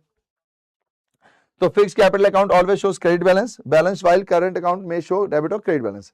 फ्लक्चुएटिंग कैपिटल अकाउंट में शो डेबिट और क्रेडिट बैलेंस। यहां पर कैपिटल अकाउंट डेबिट और क्रेडिट दोनों शो हो सकते हैं। हिंदी में देख लीजिए, शेष राशि स्थिर पूंजी खाते हमेशा क्रेडिट शेष दिखाता है, चालू खाते में कभी डेबिट या क्रेडिट शेष हो सकता है। यहां पर भैया पूंजी खाते में क्रेडिट या डेबिट दोनों हो सकते हैं। बस अंतर खत्म। अब ऐसे ही फिर डिफरेंस आता है भाई कैपिटल अकाउंट में फिक्स्ड मेथड के और करंट अकाउंट में क्या डिफरेंस है। ये करंट अकाउंट है, कैपिटल नहीं है, ठीक है, करंट अकाउंट। तो भैया अगर मैं सिर्फ फिक्स्ड मेथड की बात करूं तो उसके कैपिटल और करंट में क्या अंतर है, तो यही अंतर है जो पहले हमने पढ़ा ऑब्जेक्टिव। इसमें सिर्फ पार्टनर कैपिटल से रिलेटेड चीजें आती हैं, है ना, पार्टनर कैपिटल लाया ले गया, पर इसमें बाकी सारी एंट्री आती हैं पार्टनर की कैपिटल को छोड़कर। All the entries relating to partners except their capital, तो उनकी कैपिटल को छोड़कर बाकी सारी एंट्री करंट में आती है और कैपिटल अकाउंट में सिर्फ कैपिटल आता है। हिंदी में देख लीजिए, उद्देश्य इस खाते में केवल भागीदारों की पूंजी दिखाई जाती है, लेकिन इन खातों में भागीदारों संबंधित सभी प्रविष्टियां उनकी पूंजी को छोड़कर, है ना, पूंजी को छोड़कर बाकी सब चीजें दिखाई जाती हैं। फिर खाते का स्वरूप, तो यह सामान्यतः वर्ष की अवधि में स्थिर रहता है ना, इस खाते में ज्यादा परिवर्तन नहीं आता है, पर चालू खाते में तो बहुत सारे परिवर्तन आते हैं, कभी पॉजिटिव भी बैलेंस हो सकता है, कभी नेगेटिव भी हो सकता है।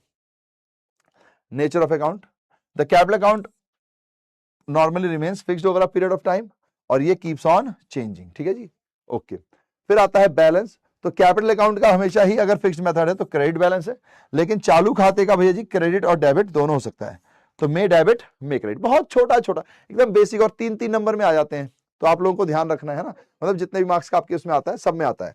शेष राशि, स्थिर पूंजी खाते भागीदारों के क्रेडिट शेष दिखाते हैं और ये चालू खाता क्रेडिट और डेबिट दोनों शेष दिखाता है। फिर पूंजी पर ब्याज भैया जी, पूंजी पर ब्याज भागीदारों के लिए स्थिर पूंजी पर निर्धारित किया जाता है ना, तो जब आप इंटरेस्ट ऑन कैपिटल निकालते हो तो वो आप पूंजी पर ही निकालते हो, है ना, वो करंट अकाउंट के बैलेंस में नहीं निकालते। स्थिर पूंजी पर ब्याज भागीदारों के चालू खाते में दिखाया जाता है। तो देखो निकाला किस अकाउंट पे जाता है, तो जितना आपका कैपिटल होगा, है ना, ये जितना आपका कैपिटल आ रहा होगा पूंजी पर ब्याज लगाओगे तो उस पर, तो पूंजी जिस पर ब्याज लगाना है वो तो यहां से पता चलेगी, लेकिन जब ब्याज लगाओगे तो लिखोगे कहां पर, यहां पर, ठीक है जी। ये बोला गया है कि ब्याज लगाने के लिए तो आपको पूंजी खाता चाहिए क्योंकि वहां से अमाउंट मिलेगा, है ना, वहीं से पता चलेगा कितना है, फिर उस पर आप ब्याज लगाओगे और ब्याज लगाने के बाद लिखोगे कहां पर, तो लिखोगे चालू खाता में, ठीक है जी। डन डना डन डन टन टना टन टन, भैया छोटा सा काम था, हो गया भैया जी, लो चुटकी बजाई के। चलिए तो ये भी हो गया हमारा, है ना। तो इंटरेस्ट ऑन कैपिटल, यहां पर interest on capital is ascertained fixed capital पे एसेटेंड होता है, लेकिन शो कहां पर होता है, करंट अकाउंट में, is appear in the current account, ठीक है जी। तो भैया निर्धारित किया जाता है स्थिर पूंजी पर दिखाया कहा जाता है भागीदारों के चालू खाते में। खल्लास भैया, खल्लास। तो देखो बहुत इजी सा था, ज्यादा कुछ भी नहीं है। अब आता है भैया जी ड्रॉइंग अगेंस्ट कैपिटल और अगेंस्ट प्रॉफिट। ये वैसे मुझे उम्मीद है कि शायद बिहार बोर्ड में नहीं आएगा, है ना, लेकिन सीयूटी में आ सकता है क्योंकि नए नए टॉपिक्स हैं ये, 1-2 साल से इसमें बड़े सीबीएसई बोर्ड में सवाल आने लगे, तो मुझे उम्मीद है कि सीयूटी में भी आ सकता है, तो इसलिए अपन इसको कर रहे हैं। अब भैया ड्रॉइंग अगेंस्ट कैपिटल क्या होती है, ड्रॉइंग अगेंस्ट प्रॉफिट क्या होती है, ये तो हमें 11वीं में तो किसी ने बताया ही नहीं, तो जी हाँ बिल्कुल नहीं बताया होगा, लेकिन 12वीं में टॉपिक है, अब पूछा भी जाता है, लेकिन सीबीएसई वालों को पूछा था, आपको अभी नहीं पूछा गया है, पर आप में आ सकता है ना, तो इसलिए आपको ध्यान रखना है। क्या है भैया जी, तो देखिए जब मैं अपने व्यवसाय से या अपने बिजनेस से पैसा निकालता हूं तो पैसे निकालने के 2 तरीके हो सकते हैं। एक कि जो पूंजी मैंने लगाई थी उसी में से मैं निकाल रहा हूं, समझना मेरी बात को, है ना, क्योंकि बच्चे बहुत सारे कंफ्यूज होते हैं। मान लीजिए मेरे पास 1 लाख रुपए की पूंजी थी, ठीक है, अगर मैं आपसे कहूं कि इस पे 8% का ब्याज निकालो तो जरा बताइए कितना ब्याज आएगा। मैंने कहा अच्छा भैया 1 लाख के ऊपर 8%, हाँ पूरे साल का ब्याज निकालना है, चलो पूरे साल का, तो भैया 1 लाख इंटू 8/100 कर देंगे तो 8,000 हो जाएगा भैया, सिंपल तो है ही है 8,000। मैंने कहा अच्छा, अब मान लीजिए जो व्यक्ति है, जो भागीदार है, जो साझेदार है, जो पार्टनर है, वो 20,000 रुपए लेके चला गया, अच्छा 20,000 रुपए लेके चला गया, तो ये उसकी कैपिटल थी, इसमें से वो 20,000 रुपए लेके चला गया, तो अब कितना बचा भैया? 80,000 बचा। तो 80,000 पे ब्याज निकालोगे तो 8/100, तो 6,400। तो आपने देखा कि जब कोई व्यक्ति अपनी पूंजी बढ़ाता है तो उसे ब्याज ज्यादा मिलता है, अगर वो अपनी पूंजी में से ही पैसा ले जाए तो उसे ब्याज कम मिल रहा है। पहले 8,000 मिल रहा था, अब 6,400 मिल रहा है। ठीक है जी। तो जब आप अपनी पूंजी में से ही पैसे निकालते हो तो उसे कहते हैं ड्रॉइंग अगेंस्ट कैपिटल। तो उस पर आपको अलग से इंटरेस्ट ऑन ड्रॉइंग आहरण निकालने की जरूरत नहीं होती है। क्यों? क्योंकि ये देखो, अगर उसने आहरण नहीं किया होता तो आप 8,000 का रुपए देते, है ना, पूंजी पर ब्याज आपको 8,000 देने पड़ते हैं। अगर वो आप आहरण कर गया तो आपको सिर्फ 6,400 रुपए देने हैं, तो आपके पास 1,600 रुपए बच गए ना आपके। समझ रहे हो मेरी बात? तो इसीलिए भैया जी आप ड्रॉइंग अगेंस्ट कैपिटल के ऊपर इंटरेस्ट ऑन कैपिटल निकालते हो, इंटरेस्ट ऑन ड्रॉइंग नहीं निकालते। तो भैया ये ड्रॉइंग अगेंस्ट प्रॉफिट क्या होता है, अब समझना। मैंने 1,00,000 रुपए लगा के बिजनेस में पैसा बनाया, तो मेरे को हुआ 40,000 का फायदा। ठीक है जी। अब ये 40,000 का जो फायदा है वो क्या मेरा अकेले का था? नहीं, ये पूंजी मेरे अकेले की थी, है ना, मैं अपने पैसे लेकर आया था और मैंने पैसे लगाए। लेकिन जब ये प्रॉफिट कमाया गया 40,000 रुपए, तो इसमें फर्म के लोगों का भी हिस्सा है। ऑफ कोर्स इस 40,000 में से जो मेरा हिस्सा है वो मुझे मिल जाएगा, बाकियों को मिल जाएगा। लेकिन ये 40,000 कमाने के लिए हम सबने मेहनत की थी, इसमें हम सबने मेहनत नहीं की थी। तो जब आप इसमें से कोई पैसा विड्रॉ करते हो, इसमें से कोई पैसा विड्रॉ करते हो, ठीक है जी, तो अब इस पर इंटरेस्ट ऑन कैपिटल तो लगता नहीं है ना, इस पर इंटरेस्ट ऑन कैपिटल तो लगता नहीं है। तो भैया जी मेरे कैपिटल का तो कोई नुकसान हो नहीं रहा। तो यानी कि भैया जी अब ये एक तरीके से फर्म के कमाए हुए पैसे थे, प्रॉफिट था फर्म का कमाया हुआ, है ना, फर्म ने कमाया था। अब आप इसमें से अगर पैसा ले जाते हो तो कहीं ना कहीं फर्म जो है, जो व्यवसाय है, उसको जो फ्यूचर में बेनिफिट होना था वो नहीं होगा। अगर आप मुनाफे में से पैसा निकाल लेते हो तो वो मुनाफे में से जो पैसा निकाल लिया उसको तो फर्म इन्वेस्ट नहीं कर सकती, तो उस पर उनको पैसा नहीं मिलेगा। इसीलिए जब मुनाफे में से पैसा निकाला जाता है तो व्यवसाय कहता है भाई तुम मुझे आहरण पर ब्याज दो। ठीक है जी, बस यही कॉन्सेप्ट है। तो it is a part of capital. ये क्या है? ड्रॉइंग अगेंस्ट कैपिटल जो है पार्ट ऑफ कैपिटल है, इसलिए कैपिटल से माइनस हो रहा था। ये क्या है भैया? Drawing against profit is a part of profit, ये प्रॉफिट का पार्ट होता है। फिर डेबिटेड टू, ये इसमें डेबिट होता है कैपिटल अकाउंट। अगर आपने अपनी पूंजी में से पैसा निकाला तो पूंजी क्रेडिट थी, पैसा निकाल लिया तो पूंजी डेबिट हो जाएगी क्योंकि पूंजी गिर गई, है ना। ठीक है जी। अब डेबिटेड टू ड्रॉइंग अकाउंट, लेकिन अगर आप ड्रॉइंग्स अगेंस्ट प्रॉफिट करते हो तो उसमें आपको ओपन करना पड़ता है ड्रॉइंग अकाउंट। तो जो हम एंट्री पढ़ते थे ना, ड्रॉइंग अकाउंट डेबिट, ड्रॉइंग क्या होता है? डेबिट होता है। ठीक है जी। तो भैया जी जब ड्रॉइंग अकाउंट डेबिट हम पढ़ते थे तो इसीलिए पढ़ते थे, ठीक है जी, क्योंकि जब हम प्रॉफिट में से पैसा निकालते हैं तो हमारे ड्रॉइंग का हिस्सा होता है। अच्छा, रिड्यूस, ये अगर मैं ड्रॉइंग अगेंस्ट कैपिटल कर रहा हूं तो ये कैपिटल को रिड्यूस करता है ना, कैपिटल को क्या करता है? रिड्यूस करता है। लेकिन ये वाली चीज कैपिटल को रिड्यूस नहीं करती, है ना। अगर इसकी कैपिटल 1,00,000 रुपए थी, अब 80 हो गई तो 80 ही है, चाहे प्रॉफिट ऊपर नीचे हो जाए, है ना, ये पॉइंट है। फिर interest on capital, it will be consider in calculating interest on capital. जब आप कैपिटल पे ब्याज कैलकुलेट करोगे तो ड्रॉइंग अगेंस्ट कैपिटल इंक्लूड करोगे। क्यों भैया जी? क्यों? क्योंकि भैया जी ये देखो कम हो गया तो कम ब्याज मिलेगा, है ना। लेकिन ये कंसीडर नहीं किया जाता, it will not be consider while interest on capital. तो इंटरेस्ट ऑन कैपिटल के वक्त ये वाली चीज आपको कैलकुलेट नहीं करनी है, इंटरेस्ट ऑन ड्रॉइंग इस पे आपको कैलकुलेट करना है। ठीक है जी। अब हिंदी में देख लीजिए, भाग पूंजी का एक हिस्सा है, आहरण पर जो है ना, पूंजी के विरुद्ध आहरण जो होता है वो पूंजी का हिस्सा होता है, और लाभ के विरुद्ध जो आहरण होता है वो लाभ का हिस्सा होता है। ठीक है, हिंदी में भी देख लीजिए भैया जी। फिर अगर डेबिट किया जाता है तो पूंजी खाते को यहां डेबिट करते हैं, यहां पर भैया जी आहरण खाते को डेबिट करते हैं। फिर यहां पर भी अगर कोई कमी होती है तो पूंजी को कम करता है ना, ये पूंजी को कम करता है, ये पूंजी को कम नहीं करता, इसमें पूंजी का कोई लेना देना नहीं, पार्टनर की पूंजी वैसी रहती है। पूंजी पर ब्याज, यहां पर पूंजी पर ब्याज की गणना करते हैं, इस समय पर विचार किया जाता है, यहां पर पूंजी पर ब्याज की गणना का विचार नहीं किया जाता। अच्छा, एक और पॉइंट है जो मिस हो गया, इंटरेस्ट ऑन ड्रॉइंग।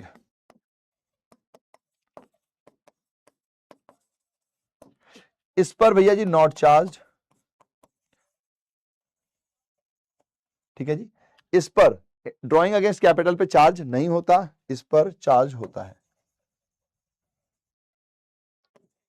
यानी कि भैया जी आहरण पर ब्याज जो है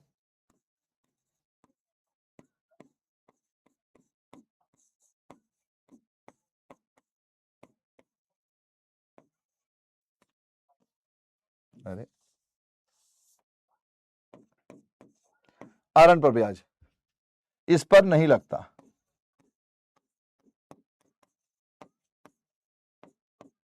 और इस पर लगता है। ठीक है, ठीक है जी, याद रहेगा, भूलोगे तो नहीं। प्लीज थ्योरी को रिवाइज करते रहिएगा, आपके यहां थ्योरी बहुत आती है। ठीक है, चलिए, तो हमारा ये भी काम हो गया खत्म। अब एक सवाल कर लेते हैं ताकि मजा आ जाए, ताकि हम समझ पाए कि पूरा अकाउंट बनता कैसे है। तो पहले तो थोड़ा सा मुस्कुराएं, क्योंकि हमने काफी सारी थ्योरी पढ़ ली है और थ्योरी बच्चों को पसंद नहीं आती है, पर बिहार बोर्ड में बहुत थ्योरी है जी, तो थ्योरी आपको पढ़नी पड़ेगी, है ना। तो जरा एक बार मुस्कुरा दो भाई, और बताओ कैसा लग रहा है। हाँ, तो कहते भी ना यूपी एंड बिहार खासियत होती है हाँ सर, जी सर। बच्चे बहुत प्यार करते नेट अरे नहीं, बस अभी कैसे अपन इंटरेस्ट ऑन हिज विद, मैं नोएडा से पढ़ाता हूँ, हमारा नोएडा ही ऑफिस है, झारखंड की ही हुई एक तरीके से। चलिए सर, झारखंड, अरे वाह, हमारी जो अर्धांगिनी है वो बोकारो साइड से रहती है, तो वो झारखंड की ही हुई एक तरीके से। सर आप अभी कहाँ से पढ़ाते हो? 5 मिनट। अभी तो सर जी यार मैं नोएडा से पढ़ाता हूँ, हमारा नोएडा ही ऑफिस है। चलिए सर शुरू करते हैं ना, शुरू करते हैं। तो देखिए, Yuvi and Bhajji are partner sharing profit and loss in the ratio of 1:2 with a capital of rupees 10 lakh. तो एक की कैपिटल है 10 लाख, एक की कैपिटल है 5 lakh respectively on 1 April 2021। Each partner is entitled to 8% per annum interest on his capital. तो भैया जी 10 लाख और 5 लाख इनकी पूंजी है, उस पर भैया 8% का ब्याज लगेगा। Okay, Bhajji is entitled for a salary of rupees 3,000 रुपए पर मंथ। भज्जी ने कहा भाई देख युवी भाई सुन, 3,500 रुपए पर महीने हर माह मैं तुझसे भैया सैलरी भी लूंगा। हमने कहा अच्छा जी। Together with a commission of 10% net profit remaining after deducting interest and capital and salary and after charging his commission. अच्छा जी, ये कह रहे हैं भैया जी कि 10% हम कमीशन भी लेंगे, पर कमीशन में बड़ा लोचा डाल दिया इन्होंने। क्या बोल दिया? 10% of net profit remaining after deducting interest and capital and salary. यानी कि भैया इंटरेस्ट एंड कैपिटल को माइनस करो, सैलरी को माइनस करो, उसके बाद जो आएगा उस पे अपन 10% का कमीशन खाएगा, और वो भी आफ्टर चार्जिंग के फॉर्मूले से। अच्छी लाइन है, प्लीज ध्यान से समझना इसको, है ना। इसको कहते हैं अपन कि नेट प्रॉफिट पर कमीशन नहीं चार्ज करना अब आपको डिविजिबल प्रॉफिट पे कमीशन चार्ज करना है। ठीक है जी, ओके। अच्छा, the profit for the year ended 31 March 2022 is 4,50,000। हमें प्रॉफिट भी दे दिया इन्होंने, पर जो प्रॉफिट दिया भैया उसमें भी एक झोल डाल दिया। भैया झोला भर के झोल लाए ये लोग। 2022 prior to calculation of interest on capital after charging salary. देख लो भैया जी, झोला भर भर के झोल लाए हैं। After charging salary of Bhajji की सैलरी को चार्ज करने के बाद क्या अमाउंट बता रहे हैं? 4,50,000। तो ये तो गड़बड़ है भैया जी, भज्जी की सैलरी तो चार्ज करनी ही नहीं चाहिए। क्यों? क्योंकि वो तो अब होगी, पहले से ही चार्ज करके बैठे हो क्या? नहीं, तो इसमें पहले भज्जी की सैलरी वापस ऐड होगी। हिंदी में एक बार देख लीजिए, show the division of profit and prepare partners capital account fixed method से फ्लक्चुएटिंग मेथड से। ये तो बना देंगे अपन। अच्छा, ये आपका होमवर्क रहेगा। पीएनएल एप्रोप्रिएशन अकाउंट मैं आपका बनाता हूं, ठीक है जी।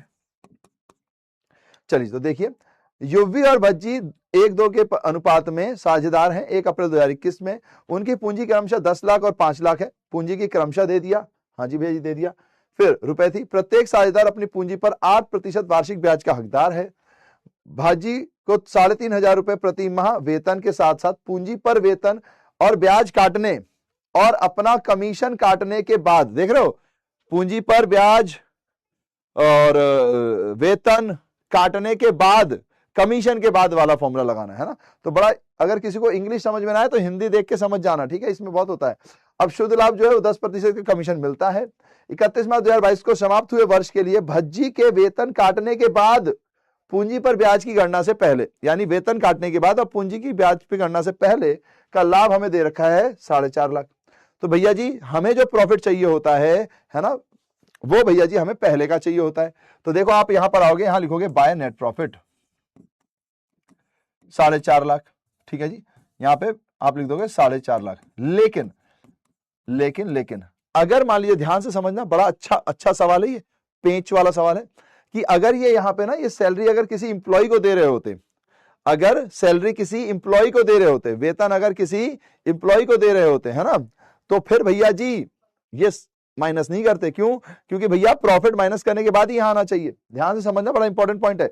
अगर ये वेतन भज्जी का नहीं होता, किसी इंप्लॉय का होता, ठीक है जी, किसी कर्मचारी का होता, तो फिर तो हम यहां पे प्लस नहीं करते। क्यों? क्योंकि वो तो माइनस होने के बाद ही आना चाहिए।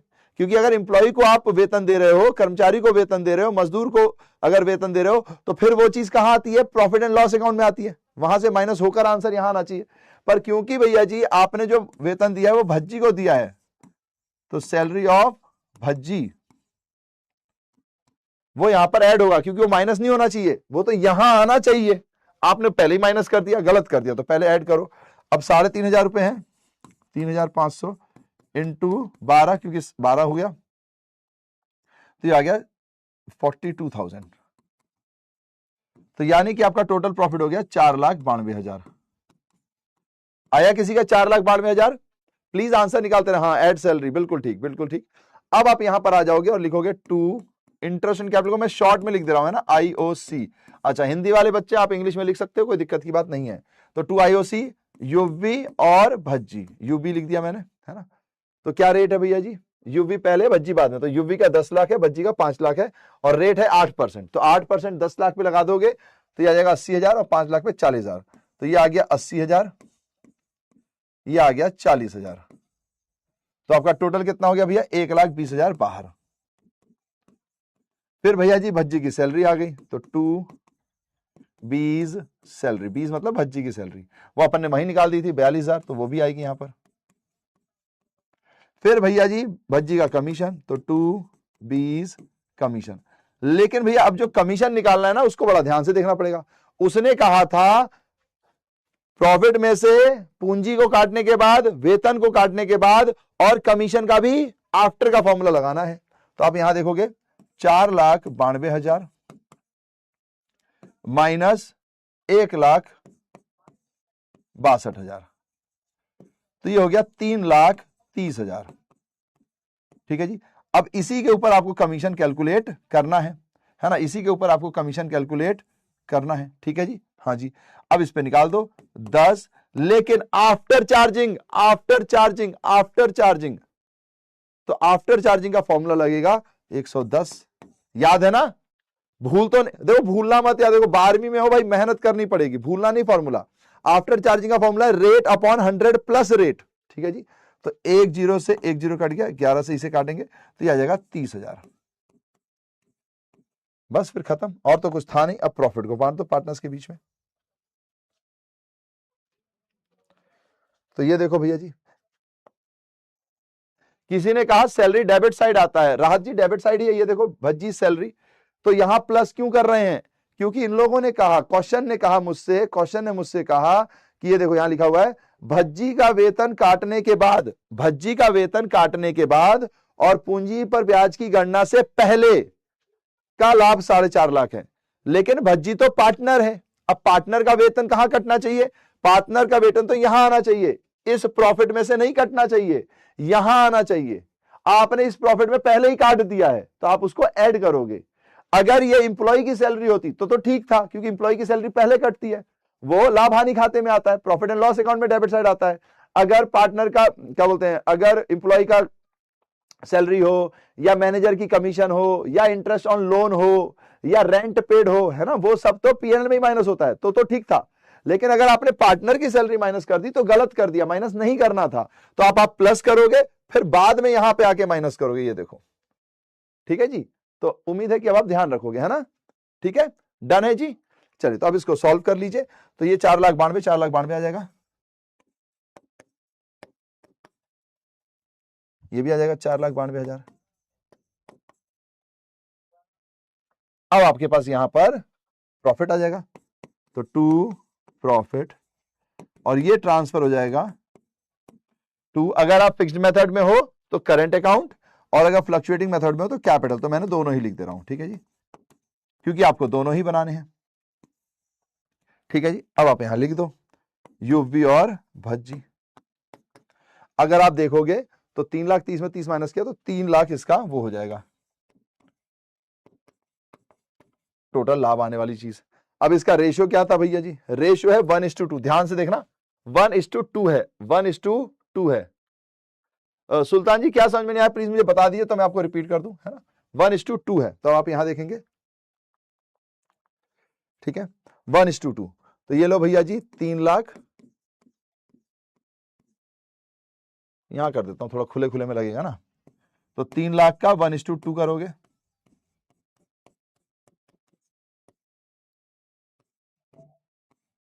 तो 1 लाख, तो 1 लाख इंटू 1, तो यहां पर आ जाएगा 1 लाख, यहां पे आ जाएगा 1 लाख, और यहां पे आ जाएगा 2 लाख। ये हो गया हमारा 3 लाख, खत्म। ठीक है जी, 1 लाख 2 लाख सीसी है, मतलब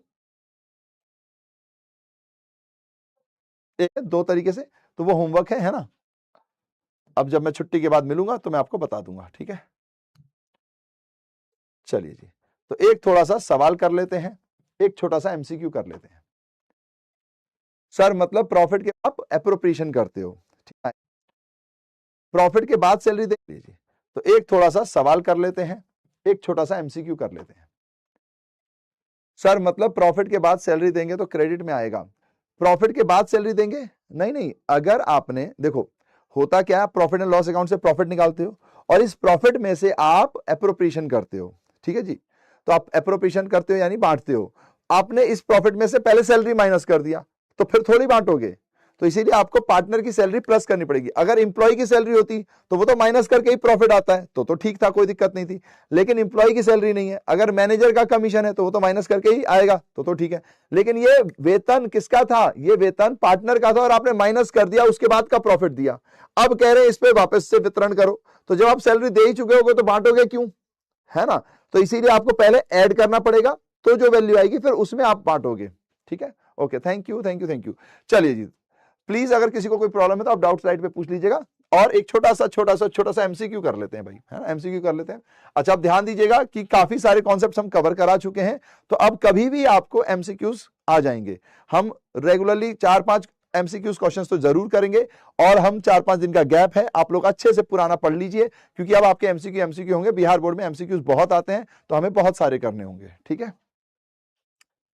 Assertion manager commission paid by firm is shown in profit and loss account. ये कह रहे हैं भाई मैनेजर कमीशन जो है वो प्रॉफिट एंड लॉस अकाउंट में शो होता है। रीजन कह रहे हैं because commission provided to partner is charge against profit. ये कह रहे हैं भैया कमीशन जो पार्टनर को दिया जाता है वो चार्ज अगेंस्ट प्रॉफिट होता है, ठीक है जी।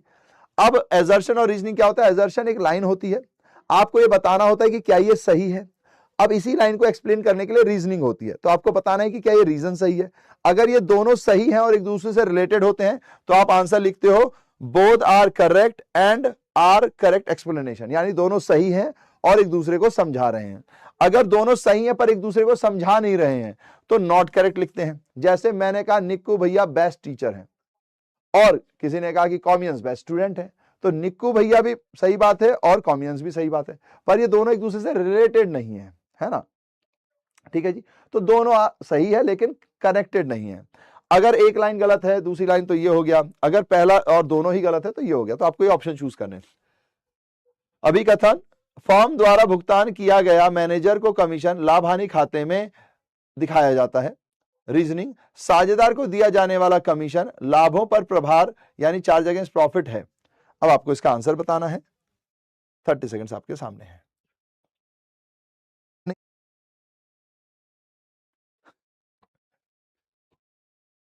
चलिए जी, तो इसका करेक्ट आंसर क्या है भैया जी? तो देखो मैनेजर कमीशन इज पे firm shown profit and loss account, ये तो बिल्कुल सही है भाई। अगर मैनेजर का कमीशन होगा तो लाभ हानि खाते में आएगा, प्रॉफिट एंड लॉस अकाउंट में आएगा, बिल्कुल ठीक है। लेकिन ये क्या कह रहे हैं? कमीशन प्रोवाइडेड टू पार्टनर, अगर पार्टनर को कमीशन दिया जाएगा तो वो चार्ज अगेंस्ट प्रॉफिट नहीं है, एप्रोप्रिएशन ऑफ प्रॉफिट है ना, लाभ का वितरण हो गया एक तरीके से। तो ये तो भैया रॉन्ग हो गया, क्योंकि ये गलत हो गया, है ना। कमीशन अगर आप पार्टनर को दोगे तो पीएनएल एप्रोप्रिएशन में आएगा, कमीशन अगर मैनेजर को दोगे तो प्रॉफिट एंड लॉस अकाउंट में आएगा। तो ये लाइन तो सही है, ये लाइन गलत है। तो अब देखो ए इज करेक्ट और आर इज रॉन्ग, तो ये आपका करेक्ट आंसर हो जाएगा। 56 का निर्माण करना, दर्श किंजल, है ना। अगर आपने सही आंसर